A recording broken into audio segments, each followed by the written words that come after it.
In this video, I will explain the elements of reproduction in infringement. Reproduction simply means copying. This does not, however, include instances where the author produces a similar result through independent work without copying. The notion of reproduction was examined in Australia by the High Court in S.W. Hart and Co. and Edwards Hot Water Systems, in a dispute concerning the infringement of 2D drawings to 3D works. There, the Chief Justice Gibbs, with Mason and Brennan agreeing and Wilson also coming to the same conclusion, stated the notion involves two elements consisting of 1. Objective similarity and 2. Causal connection.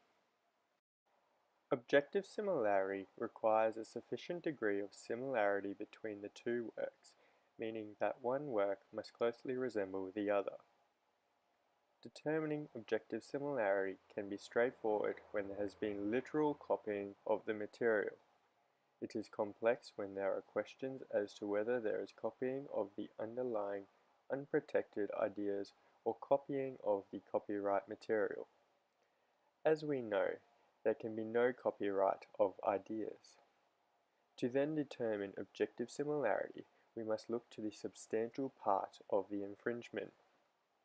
Substantial part is a question of fact in the circumstances, with the most important consideration being the quality of work, assessed as a whole. In S.W. Hart, the Chief Justice concluded the respondent did reproduce a substantial part of the appellant's work from their drawings, regardless of a quantity of differences. Interestingly, the Chief Justice stated the minor differences may in fact have been made deliberately for disguising the fact of copying. In any case, it was found there was objective similarity. The second element requires that there must be causal connection between the works for there to be a reproduction. This can be done by showing one party had access to another party's work. In S.W. Hart, the Chief Justice found that a former employee had plans he never returned to the appellant after he resigned. The former employee then worked for the respondent, thereby providing a means for the respondent to have access to the plans.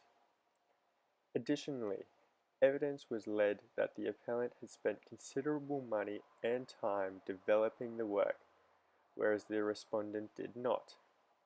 This together led the Chief Justice to be satisfied of a causal link.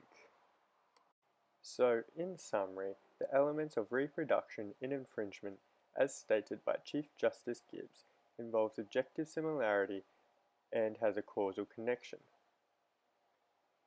Thank you for listening, and I hope this video has provided you with a good introduction to the elements of reproduction in infringement.